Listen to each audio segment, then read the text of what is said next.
Good afternoon. Thank you so much for joining us today. We're so happy you could be here to participate in the Center for Change webinar series. My name is Tamara Bingham-Noyes. I'm the Director of Business Development here at Center for Change, and we're thrilled to have you with us today. We're so excited to have Reba Sloan presenting, and I'll talk a little bit more about Reba in just a minute. We just have a couple of housekeeping things that we need to go over first before we get started. So, a copy of the PowerPoint is in the handout section of your toolbar. If you click on the handout section, you'll see those there. You're welcome to download those if you need to or if you would like to. In that same section is a copy of the post test. Again, this is for reference only. I'll talk a little bit more about the test in just a minute, but you're welcome to look at that test, download it, or keep it open in another screen if you'd like to reference that during Reba's presentation. You're welcome to submit questions in the questions section of the toolbar. We'll try to get to a few of those at the end of the webinar. I'll monitor them throughout and keep an eye, and then at the end we'll swing back and see if we can answer some of those questions before we log off. When the webinar ends, please fill out the evaluation that pops up. It will automatically pop up on your screen when I end the webinar. This is a continuing education requirement for us. It's completely anonymous, so feel free to be candid. We then tabulate those results after everyone's filled out the evaluation and have to send a report to the CE entities. So if you take just a minute to fill that out at the end, that would be wonderful. And then about an hour after the webinar is over, you will receive a separate email from GoToWebinar. It will look similar to the email that you received when the confirmation email you received when you signed up. You'll get a separate webinar or a separate email from GoToWebinar with the link in there to take the online test. You must take the test online in order to receive continuing education credit. Once you pass the test, your continuing education certificate will automatically be downloaded to your computer. If you don't see it on your screen, check your downloads file. Sometimes it goes in there. Okay, I think that's all the housekeeping things. I'm thrilled to turn things over to Reba in just a second. I think I've said a couple of times when I've done webinars in the past that I have been at Center for Change now for 14 years. And the Tennessee area, Nashville, is one that I get to on a regular basis. And it was one of the first trips that I took 14 years ago when I first started at Center for Change. And Reba, I think, was the first person I met in Nashville. And we have been fast friends ever since. She's just a wonderful human and an amazing clinician, amazing dietitian and nutritionist. She practices in Nashville. She's practiced for over 30 years treating eating disorders, folks who have disordered eating and eating disorders. She is a kind and wonderful person and clinician, and we're so thrilled to have Reba presenting with us today. So I'm going to turn it over to you, Reba. Let me click on my sharing screen. So hang on one second and I'll send it over to you. Alrighty. Okay, here it comes. Okay. There it is. Great, I see it, and I'm going to go ahead and turn it over to you. I'm going to turn off my mic and my camera, but if you need something, just say, hey, Tam, and I'll pop right back on and we'll figure it out. Gotcha. Okay. Well, I am really grateful to have this opportunity, and this might be a good time to tell you this is my first webinar. Can you believe that? And being in practice 30-something years, I've presented at tons of conferences and local and national and international, but I've never done a webinar. So when you fill out your evaluation, just be kind and remember this is my first. And I'm grateful to say that I've done my first webinar with Center for Change, and I appreciate that introduction, Tam. And yeah, I feel like I've known Tam my whole life, and if you've ever met her, you understand how that feels. She makes everybody feel good.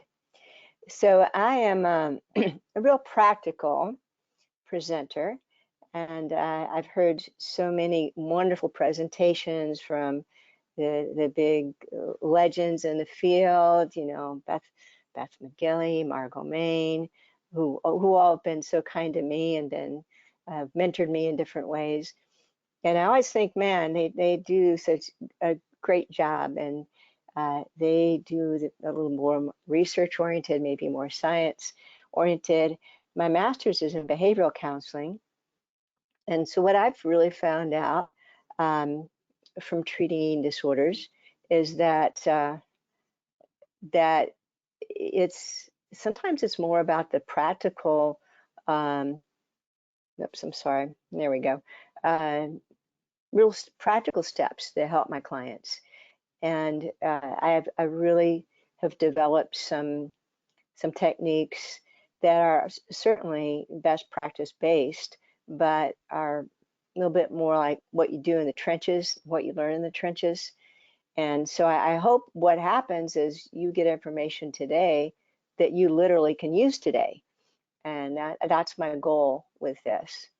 So, when we talk about what is normal eating, I think sometimes it's easier to say what's disordered than what's normal. So wanted to start out with just discussing that, because sometimes that's a hard thing to frame with clients, and especially in our culture. If any of you all have ever read Jenny Schaefer's book, Almost Anorexic, it's interesting to look at all the things in our culture that are written off as normal that are actually quite disordered. So I came up with a few things that I talk to my clients about, because sometimes they're like, well, one of my teen clients this week said, I just don't understand why my parents think I need help. So when one's relationship with food and eating becomes imbalanced, that all or nothing thing, my favorite oxymoron is structured flexibility. So let's say when it becomes too structured, too rigid, or too who gives a flying rip, I'm not listening to any of my cues, that's a state of imbalance. There's rules, irrational rules that are often built on guilt and shame. The diet industry is built on the back of guilt and shame, and it breaks my heart what that industry has done to so many people. And food is not a moral or an ethical issue unless you steal it. One of my clients who's an attorney always tells me that, so I'm like, okay, I'll throw that in there. It's not a moral or ethical issue unless you steal it.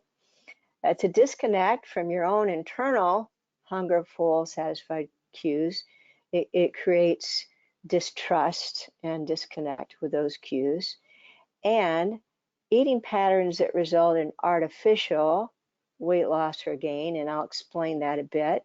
If I am trying to drive my weight down by restricting in an extreme way and over-exercising, that's not me. That's not my body. Let's say I'm binge eating and I'm not listening to any of my hunger, craving, satisfied cues, and my body has put on a lot of extra weight.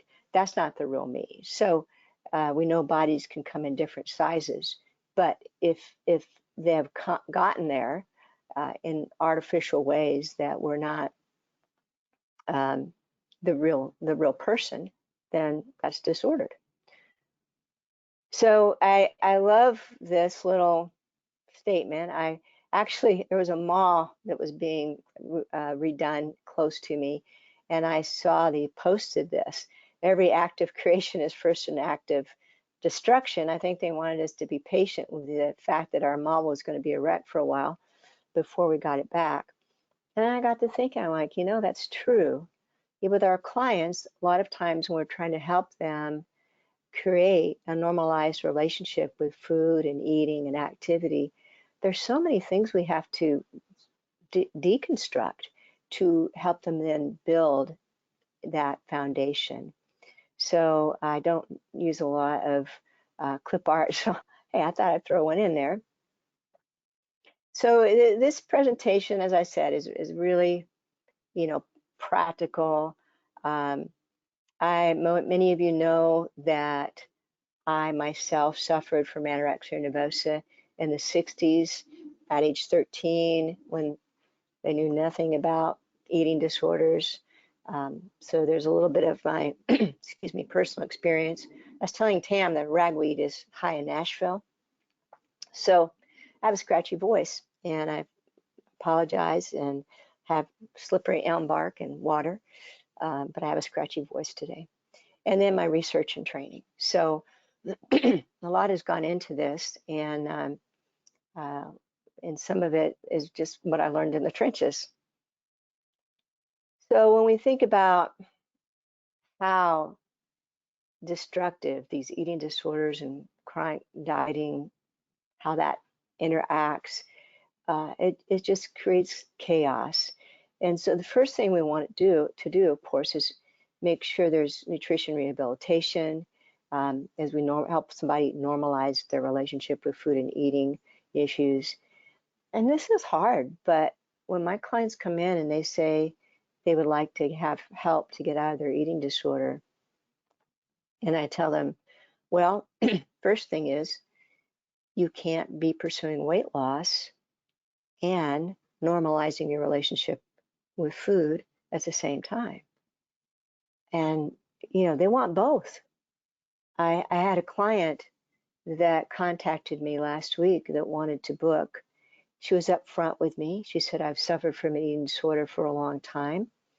I actually had gastric bypass surgery, and we all know that's stomach surgery and it's not brain surgery. So of course, her binge eating continued, and she has gained all her weight back that she lost from that artificial constraint. And I told her that I would be working with her on intuitive eating and health at every size. And she said, well, good, I'm ready for that. Got her booked. She sends me an email. You know what? I've rethought this. I'm not ready. I want to lose more weight first. I want to go on one more diet before I come to see you. And I said, that's not going to work. It's not going to work. And so I gave her a few books to read. And I said, you need to really be thinking about this, but I can't take you on as a client right now. So a lot of our clients are going to balk at that, but that's a huge step, and you cannot move towards normalized eating without letting go of that pursuit. So what are we talking about here? Let's go from disordered eating, dieting, and then we can develop into an eating disorder, but then where do we want to go? And I'm a big fan of Beth McGilley, and I'm sure many of you are. I love her term about becoming well from your eating disorder. I love that, and to think about that journey. And who doesn't want to be well? And so, but it's not a clear path. If you had a broken leg, you could watch the X-ray and you would know, when do I need a boot, when do I need a cast, etc. But of course, it's not a clearly marked path. And then, our ultimate goal is intuitive eating. But I tell you, most of my clients who walk in the door and think they're ready for intuitive eating, they've done so much chronic dieting and disordered eating. It's like Greek to them.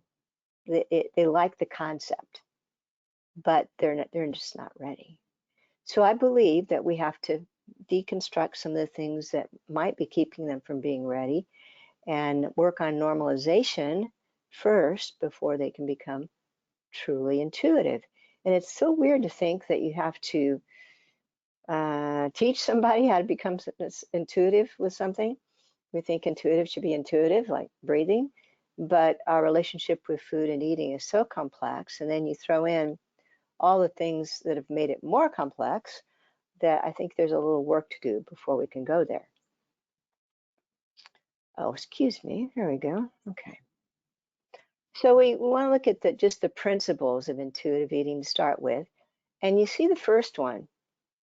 And for many of my clients, they read that and they go, no, you're right. I am not ready. I cannot reject the diet mentality yet. The good, the bad, the on, the off.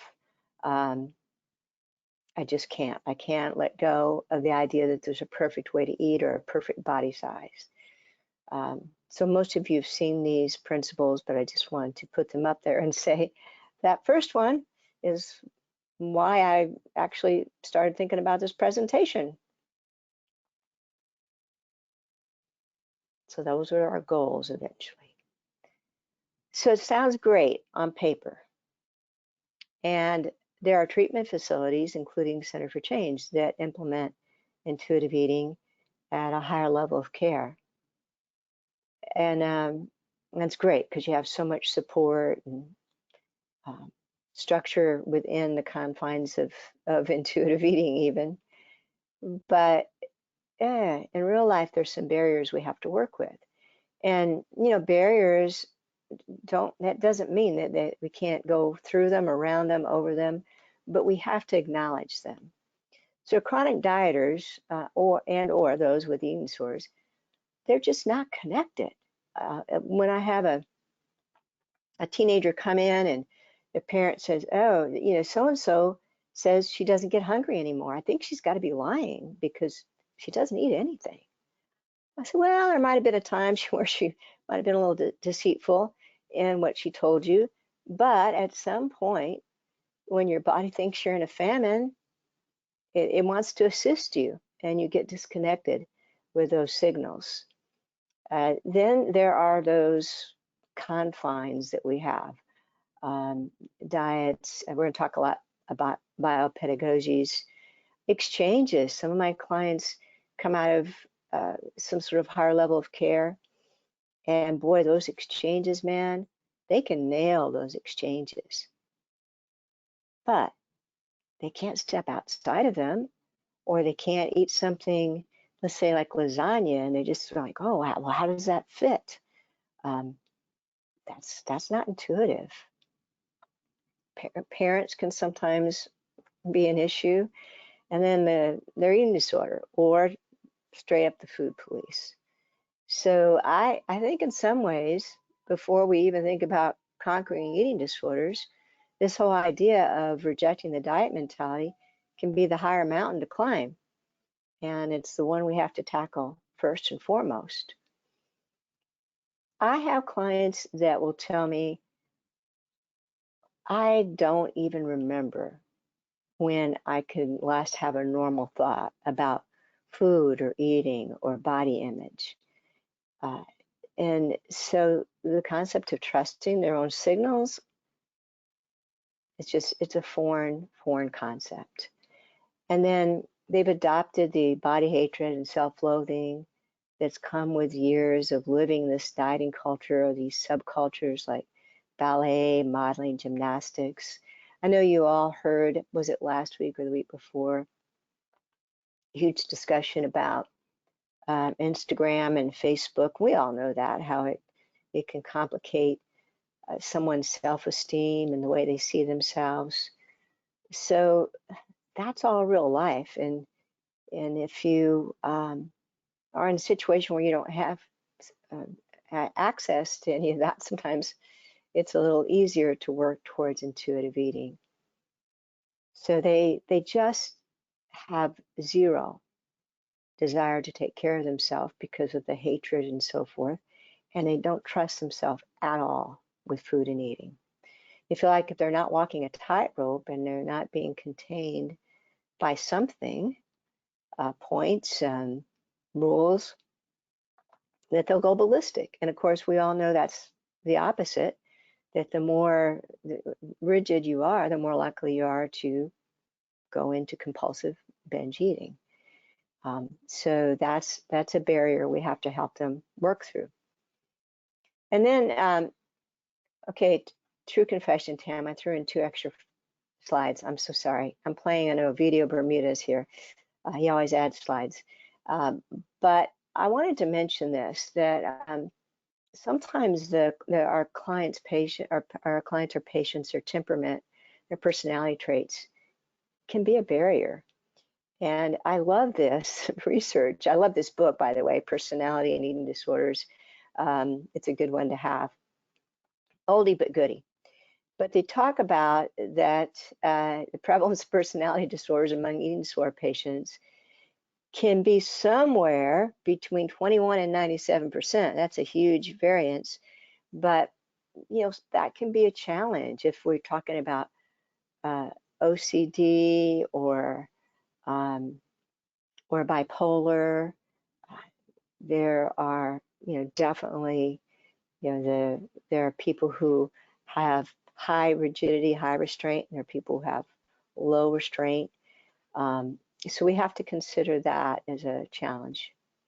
And then, I call it OCD-ishness because a lot of people aren't technically diagnosed with OCD, but, I think to get disordered eating or eating disorder, you have to have fertile ground up here to grow one. And you have to have the right brain chemistry. And as you all know, that's where a lot of research is right now in brain chemistry and eating disorders. And I don't think you can get an eating disorder or extreme dieting if you don't have a good old dash of OCD and ishness, if you don't have OCD, or we call it OCDP, obsessive compulsive disorder personality. So that all or nothing thinking is probably the most common thing you've heard. I'm sure you know it too. It's that good, bad, on, off, all or nothing, black and white. How many of your clients or patients have walked into your office and immediately said, you know what, I'm just a black and white thinker? And I'm like, yeah, you wouldn't be here if you weren't. It's so, I'd say 99% of my clients. So we have to help them break out of some of those rules and patterns and habits, and that has to be addressed.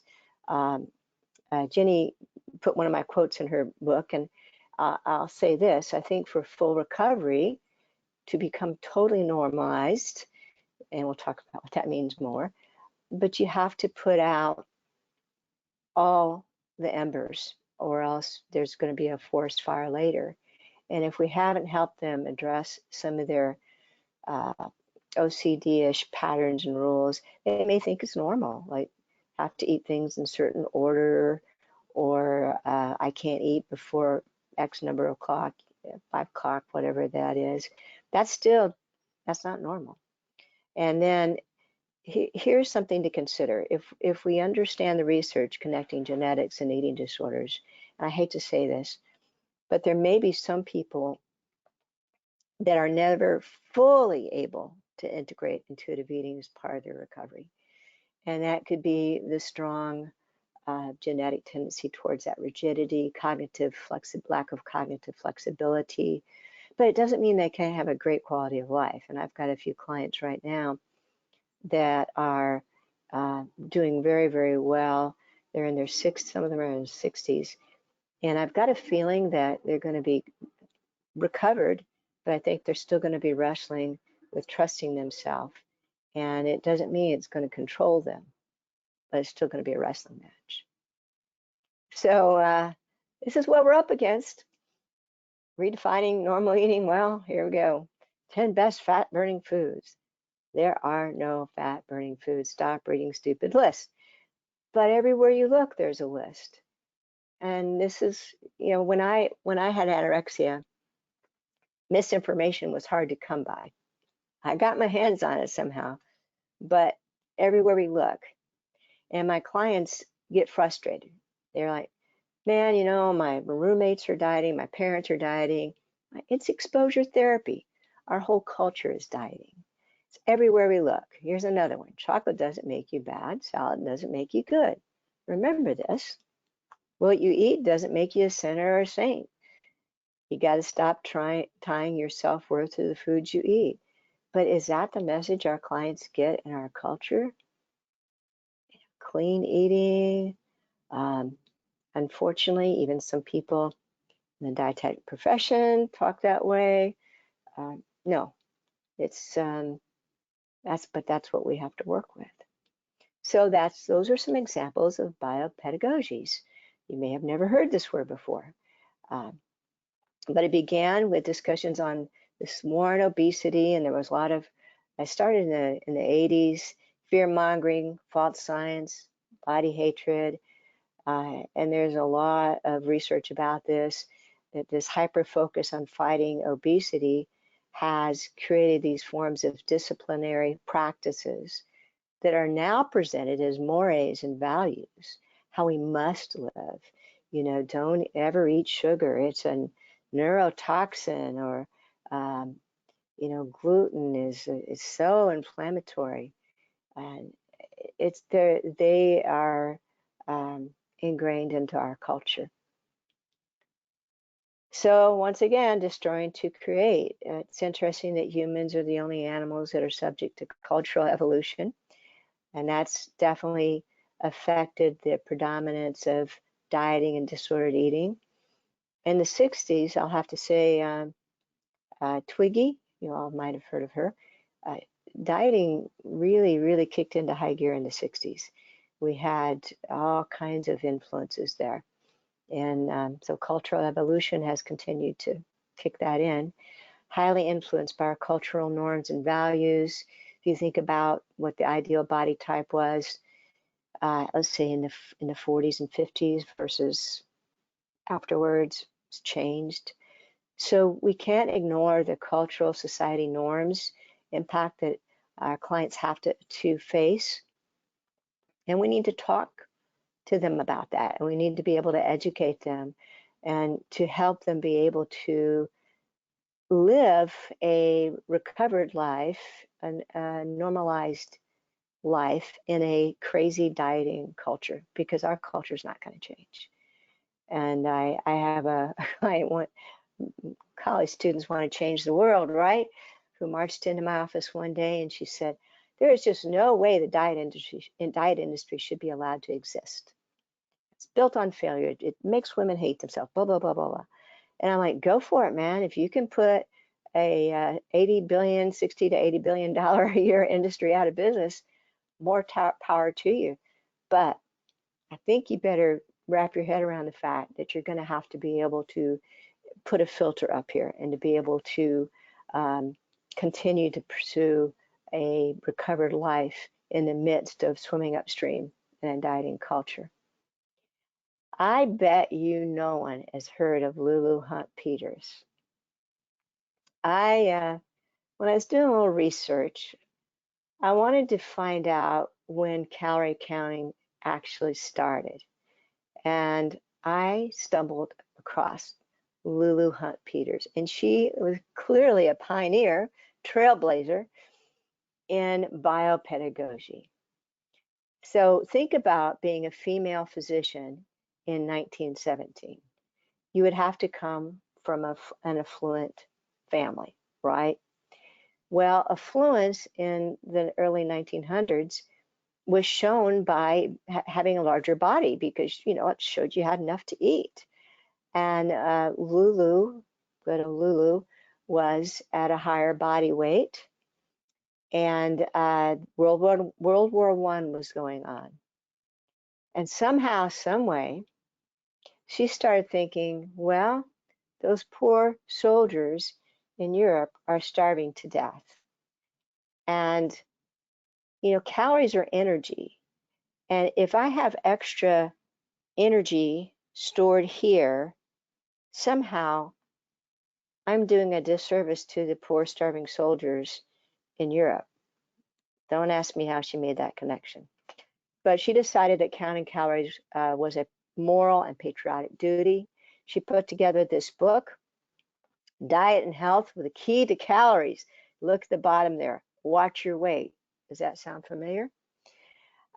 Hereafter, you're going to eat calories of food, and then the concept of calories escapes the lab. As you all know, the word calorie was never meant to be used outside the concept of a lab. It's the amount of energy it takes to raise a certain amount of water, a certain degree Celsius. Used to know the exact formula. She would go around to women's groups, never to men's, and she would present this. And in this book, she'd had everything divided into like this is 1,000. This is what a 100 calories of chicken looks like. This is what 100 calories of rice looks like. And she said you should never eat more than 12 of these parcels, so to speak. So in other words, never eat more than 1,200 calories. And yeah, targeted the women with that, made them feel guilty. And that is when calorie counting started, in case any of you ever wanted to know that. And if you look up her Wikipedia biography, it's pretty fascinating. So here we have these biopedagogies. They tell us these directives, how to live, how to feel about our bodies, our food, how to feel about exercise. And if you don't do this, you're not going to be healthy or fulfilled, how to avoid harm, how to achieve recovery and wellness. And, you know, this is an interesting concept. Normal eating is kind of countercultural. And when you think about it, we're defying a lot of these biopedagogies. So when I pull up my MSN news in the morning before I go to my email, these are some of the things I see. Biopedagogies, 30 worst foods for your heart, 50 foods, not 10, not 20, 50 foods cardiologists never eat. Do any of you all know cardiologists? You know that's not true. New diet turned her into a whole new person. Yeah, she was one way yesterday, but man, after this diet, she was a whole new person. Foods that damage your metabolism the moment you eat them, not after a period of time, but the moment you eat them. That's what our clients get hit with all the time, probably hourly. 6 foods to give up to get rid of your gut. Foods nutritionists never eat. Anything containing over 5 ingredients causes cancer. This is true. Dr. Oz, direct quote, eating should be automated and joyless. Then they have these blogs and Instagram posts promoting dietary restraint. They are masquerading as fitness and wellness information to our clients. It's very confusing. Their heads are spinning. You used to have to prove what you put out there. You have to be able to prove it scientifically. Or not anymore. You can say anything. You can put anything out there. Sitting's the new smoking. Have y'all heard that one? One of my teenagers was the first one to say that to me. Got to eat more produce. Never eat past such and such a clock. I think Oprah's was, I think hers was 7. I had a teen client come in one day and she had a stack of things she had printed off the internet that she sat down and she dared me. She said, I don't even know why I'm here. There's nothing you can tell me. I know everything there is to know about nutrition.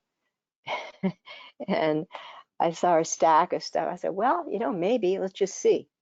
So we started going through things that she had read, she'd heard. And then she came to this one. And I think hers was never eat past 5 o'clock. And one by one, we were deconstructing these messages she'd heard. And she would be, well, I guess you're right. Oh, wow, yeah. And when she got to that one, I said, she goes, this I know is true. I said, okay. Would that be like Central Standard Time, Pacific? What? And she's like, oh, I guess that one can't be true either. I'm like, no. Gluten-free, clean eating. A lot of these documentaries are being shown to our clients in high school and college. Go raw, vegan, fork over knives. And, you know, we used to be able to tell what a diet message was. They're a little sneakier now. And our clients need us to educate them, get them ready to filter through all of this. So this is so prevalent. And we know that it's serious, the disordered eating and eating disorders have serious dysfunctional responses to hunger, satiety signals. But that's considered commonplace now in our culture. And actually, I put this, applauded, envied, rewarded. I have clients that tell me they have people come up to them and say, oh, you're so good. I wish I could be as good as you. I wish I could be as disciplined as you. Wow, look at you. And they get quite proud, and that becomes part of their identity. And many of you have heard of Cynthia Bullock. This is a study that's probably even higher now. 65% of American women between 25 to 45 years of age report disordered eating behavior. 75% report having some unhealthy thoughts. So when you take into account all of this as we work with our clients, I think we'll be more patient with them. We'll have more empathy and understand what they're actually up against when they really want to begin their journey to normalizing their relationship with food and eating and activity and so forth. So we know there are a lot of things that contribute to the disordered eating. Everything from environmental triggers, mixed social cultural messages, these unrealistic weight or size goals. It's a hodgepodge. Certainly family dynamics can definitely do that. So when does disordered eating become an eating disorder? Well, there's no clearly marked place. So when a parent calls me and says, I hope I'm not overreacting, I'm kind of like, I hope you are. I've seen parents who ignored the fact that their child was starting to skip lunches and well, our other friends don't eat lunch. And but not just anybody can get an eating disorder. And if you have all the right stuff, restriction is what kicks it into high gear. So it's not like yesterday I didn't have an eating disorder and today I do. So that's the tricky part. And I don't even care about labels.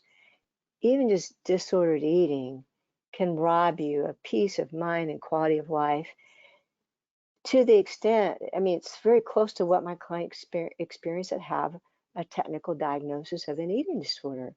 So many of you all have read the book Sick Enough, and I think it's a wonderful book, and that's not in my references, but it's a good one. And a lot of our clients that are not, they're abnormal with their eating behaviors, but they haven't crossed the threshold. They wouldn't fit a particular criterion, except maybe OSFED. They deserve our help, and we need to help them understand they deserve help, because many of them come in kind of almost ashamed that they're asking for help because they're not wearing their eating disorder. Most people who have disordered eating or eating disorder are normal weight or above. They think if they're not skeletal, they don't have a problem, and that's another biopedagogy we've had in our culture. So I talk to my clients in terms of, I feel like everybody has a truth channel.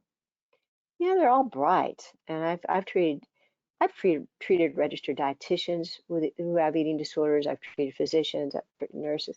It's not they lack truth, but over here they have this disordered channel and I say the eating disorder channel, diet mentality channel, so close on the radio frequency dial. Sometimes it's hard to discern what is what. I feel like one of our main objectives initially with our clients is to get their truth channel stronger so that they can challenge what's going on in this channel. And it is like a proverbial tug of war. And I prepare my clients for that. Once you decide you want to fight to get out of this prison of these rules that have got you in bondage about food and eating and so forth, expect a tug of war. If I'm playing tug of war with somebody and they lay their end of the rope down, I can win with my pinky. If they decide to engage, wow, now we've got ourselves a battle. So I feel like our clients need to be validated that they do have truth and they do have some understanding. They don't trust it yet. They don't trust the truth channel.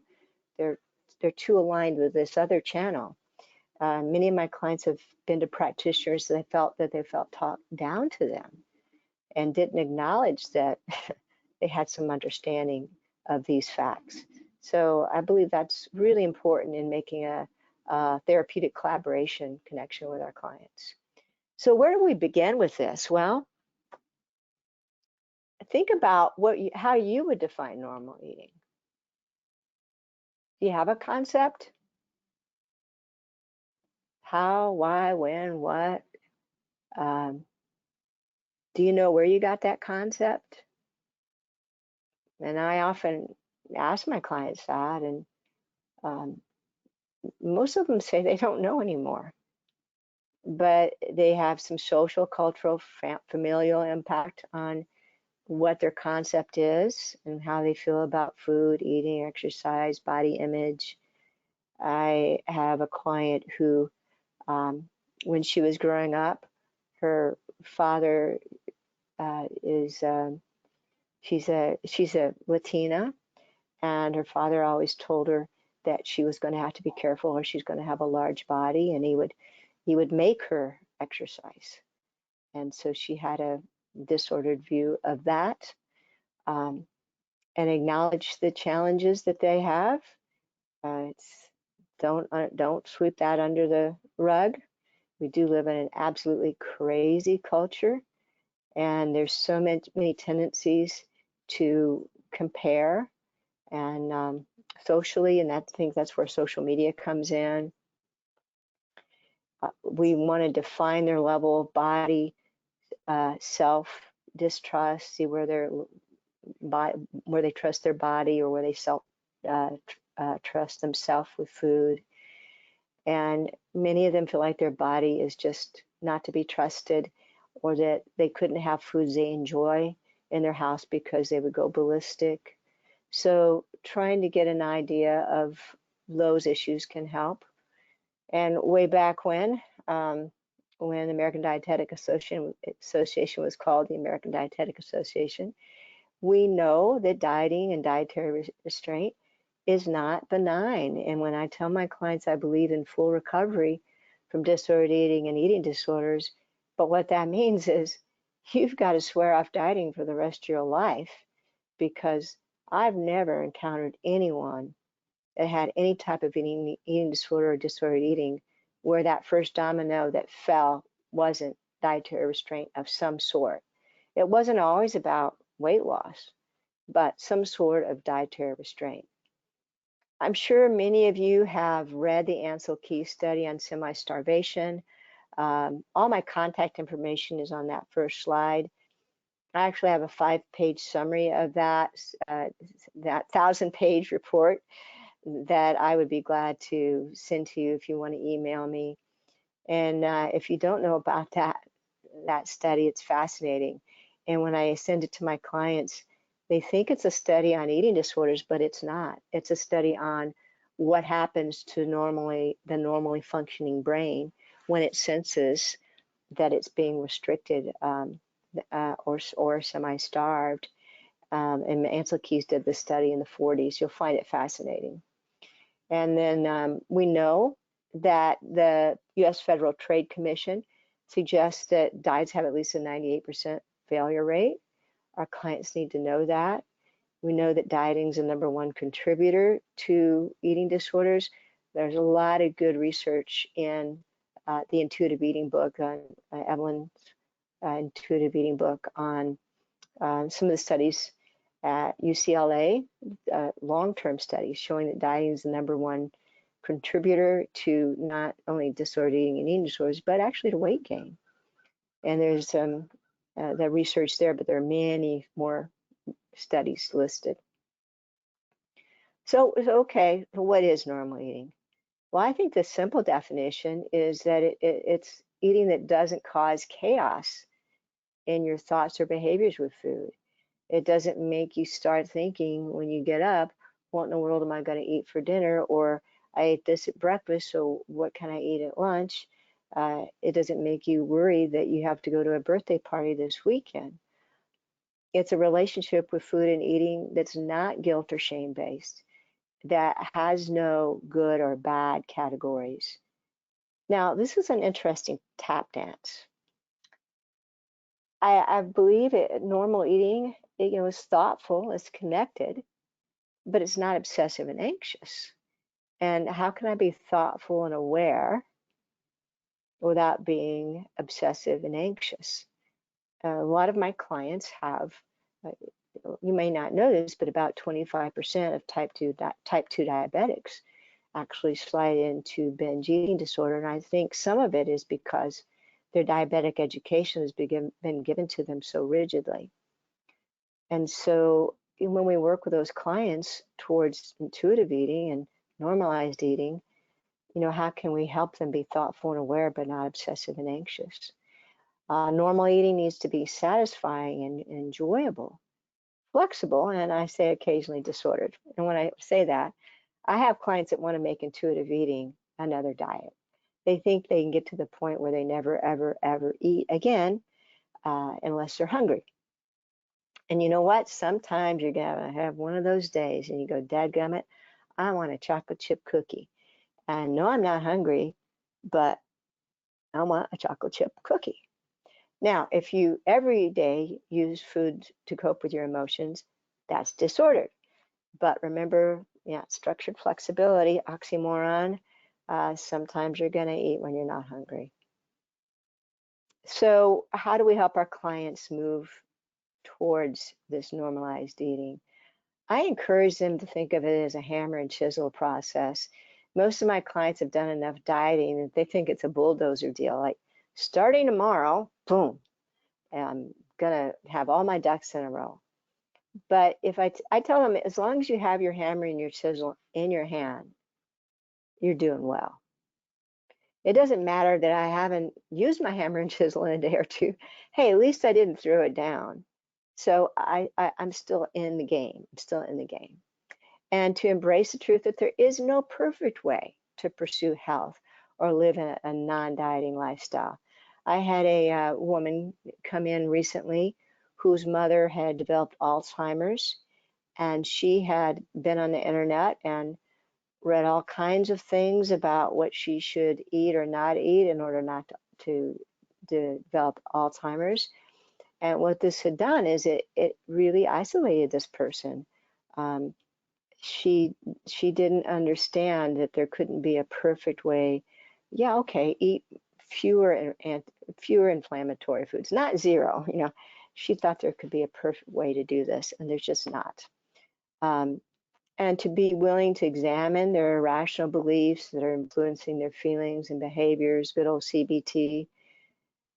It's so important to get them comfortable to look at those and to admit them. I have a lot of clients that have fear of being judged, and we want to make that therapeutic collaboration work so that they trust us.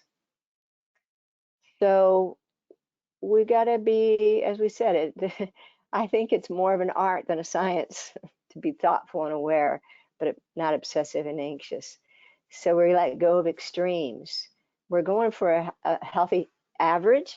My clients, most of them are perfectionists. I know you can relate to me. They hate the word average. They hate the word average. And I remind them that their body averages things out over days, weeks, months, years. And it's okay to be average. You don't have to score 100% nutritionally. There's no such animal. Variety, balance, moderation, that's Academy for Nutrition and Dietetic definition. Just think, if I wrote a book and called it Variety, Balance, and Moderation, it wouldn't sell a single copy because people like gimmicks. I tell my clients, watch where they get their research. And, it's interesting that if you look at the people who do the real nitty-gritty research, you don't get rules and you don't get mixed messages. You get similar recommendations. And recommendations are different than goals, different than rules. And our clients, I have clients that walk in my office and go, Reba, I just want you to give me some rules. You should know better than that. I'm not going to give you rules. And of course, we want to talk a little bit about health at every size, because that is certainly part of normalizing your relationship with food and eating and so forth. So I'm sure you all have heard about health at every size. My buddy, Dr. Levine, sent me these little slides as a gift, and I like them. The Boulder model. Love these. And I share them with my clients. Don't they sound great? We've got to, part of our job, we're salespeople, right? We've got to sell them that living a life of freedom and normalization is so much better than being in the prison of disordered eating and rules. Everyone can learn to eat in ways that satisfy hunger, provide energy for health, growth, well-being, regulated not by calorie restriction or dieting or other externally imposed rules, being attuned, communal eating. If any of you all looked at the Blue Zone study, it talks about communal eating a lot. And when you're caught up in disordered eating and eating disorders, so isolating, there's none of that. So everyone can learn and help others to learn these life skills to cope with stress and to meet with your needs without starving or binge eating. So I love these. And Dr. Levine did give me the permission to share these. Okay, you all know CBT, right? That's what we're trying to help our clients with. So this might be something you all would like to participate in. Maybe think about 2 beliefs that influence your behaviors and feelings regarding food, 2 beliefs regarding eating, 2 beliefs regarding weight, your own body. This is a little exercise I have my clients choose. Just start with 2, then we go from there. Then let's start evaluating that belief. Is it belief based on objective fact or truth? How'd you get there? What influenced that belief? Does it enhance your emotional, physical, spiritual, and mental well-being? If that belief doesn't enhance you, it's destructive. And does that belief cause chaos in your life? So our goal with normalization is to learn to live in the middle ground and to continue to challenge those faulty beliefs, legalize all foods, eat those foods that really satisfy, nourish you. I encourage my clients to work on their style of eating, trying to not be distracted initially, try to be connected, hunger, craving, satisfied. Think variety, balance, moderation, and most of all, being realistic and practical. And sometimes that's like, what's the best I can do to take care of myself this hour or this day? And diets put just unlivable expectations on people. And we want our clients to feel like they're making goals that enhance their life and that really they can live with for the rest of their life. And I tell them that wading into intuitive eating can take up to about 2 years. And there's a normal eating chart that Jenny has on her website, and it has phases of normal eating, phase 1, phase 2. Sometimes I have my clients start out with that in order to go before they go into intuitive eating. So it takes a lot of patience to confront all those misconceptions and beliefs that are so deeply ingrained in our clients. But we're deconstructing in order to help them construct a balanced lifestyle that they can be peaceful. I like the word peace. I think that summarizes what we're after when we're saying from disordered to ordered, what is normal? I think it's arriving at peace with everything, body, eating, activity, and our clients deserve that. So we have a few moments to take some questions, Tam. If there are some, I'd be glad to answer them.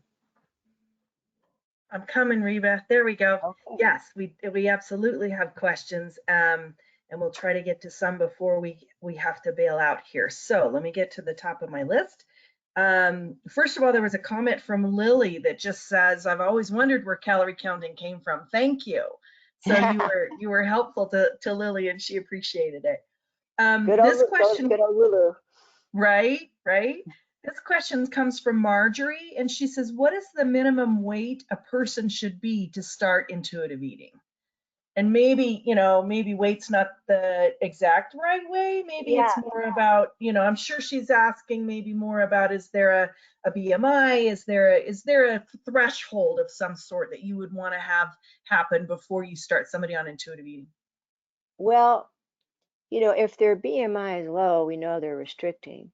So I think it's more about what their behaviors are.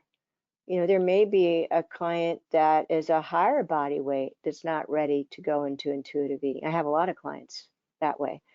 They've done so much dieting and restricting. So I definitely think if somebody's at a low BMI and it's due to that artificial constraint that we talked about, they're not ready. But I don't think it's a weight issue because I have plenty of clients at a higher body size that are not ready for intuitive eating because of all the dieting they've done. Got it. Thank you. Amy asks, says, I'm unfamiliar with, quote, the exchanges mentioned toward the beginning of your presentation. What is that concept? Can you Okay. maybe illuminate on exchanges a little bit more? Yeah. Well, I think and we probably have all disciplines represented here, I'm Right, sure. right, Um, uh, Exchanges were first used at diabetic exchanges, like exchanges of carbs, proteins, fats, and a lot of treatment facilities. Their plan is based on exchanges. So each patient has X number of exchanges of protein they have to have at breakfast, carb, fat, etc. And the problem with that is when it works great, for that time being, but sometimes they become so entrenched in that, they're afraid to step out of that. So like the example of lasagna I gave, they go, oh, wait, I'm supposed to have 3 carbs at dinner and 2 proteins and a fat, and I just don't know how that fits. So exchanges were traditionally used with diabetic exchanges, but a lot of treatment facilities start their meal plans for their clients with using exchanges and then move towards intuitive eating if they're there long enough. But a lot of mine come to outpatient with their plan is still in exchanges. right. Thank you. Mhm. Okay, Rebecca asks, do you think that food logs contribute to the obsessiveness around eating? That's a great Man, question, by the way. that is a great question. And some of my clients who are exceptionally OCD, we just don't. I use the Rise Up and Recover app, which is a CBT oriented app, and it counts nothing, and it's designed for people with eating disorders. But I use it with all my clients, and they text in what they ate. It says, "Where did you eat that? How did you feel? Oh, I felt a lot of guilt and shame." That gives me something to process with them. Did you use a behavior? And then it comes up, did you restrict? And I explain to them my definition of restricting is loose. Like if I'm at a restaurant and I want option A and I make myself have option B because I think it's healthier, that's restricting. So I don't use traditional food logs. I like the CBT oriented food logs. Um, but if my client is exceptionally OCD, we just don't do it. I have them summarize. I hand them to me. I have questions. Like sometimes I'll have them pick several questions to ask themselves at the end of the day. Did I skip any meals? Did I ever override hunger? Things of that nature. So I think you do. This is where we have to be very individualized in the way we work with our clients and realize we're treating the person and not the diagnosis. Lily asks, any more tips on helping clients embrace that a lot of, quote, healthy eating discussions these days is actually dieting in disguise? I find this really hard because it's tied to health, in quotes. Yeah, well, I think we have to help them even redefine what does health mean. Mm, Health is not just the absence of illness. Health is mental health, emotional health, spiritual health. And, there are no food. We know there's no certain way. If you look at the guidelines, I want my clients to be healthy. And I tell them that. But the way they've defined health so often is so rigid. So first get an idea of what is their definition of health, and then you'll probably be able to help them untangle that ball of yarn a little bit more readily. Amy is asking about, what's the best way to address um, real food sensitivities, allergies, and Yes, intolerances, finding what's real and finding what's not real and what might be eating disorder or disordered eating. right. Well, if I have a hunch it might be related to disordered eating and eating disorders, I actually send them to get an actual test and get tested for food allergies and food sensitivities. Um, and some of my clients have celiac, for example, and I know that's real, and we've got to respect that. But that doesn't mean they can't eat carbs. Sometimes my clients with celiac use that as well. There we go. Well, there are a lot of, because gluten-free is sort of a fad now. There are a lot, the gluten-free foods are a lot better. That's one good thing that came out of that fad. So you can, as you talk to them, I think you get a little more insight as to what that restriction is really about. And some of my clients will say, well, I get bloat when I eat such and such. Well, we all know that one of the physical symptoms of dieting and disordered eating is bloat. Well, one of my favorite sayings is bloat's not terminal. So if somebody gets gas from eating, it doesn't mean that they can't eat that food. And so sometimes you got to explore their past history, like when did that start being an issue? And if it lines up when they started doing dieting and disordered eating, that's a clue. But when in doubt, have them tested.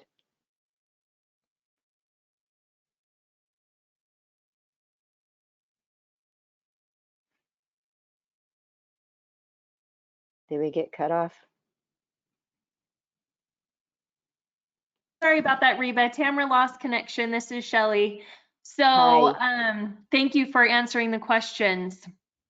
For those of you who didn't get your questions answered, or if you have additional questions, feel free to email us and we can get those to Reba and she can answer those individually. But thank you for attending today. Just a final reminder that you will receive an email in about an hour for the post-test to receive your continuing education credit. And also, as soon as we end the webinar here, you will receive a little pop-up window so you can take the evaluation of the webinar. So Reba, thank you. You did a fantastic job today. I enjoyed it. Hope everybody got something they can use. So thank you so much for joining us today, and we hope to see you guys again soon. Thank you. Bye.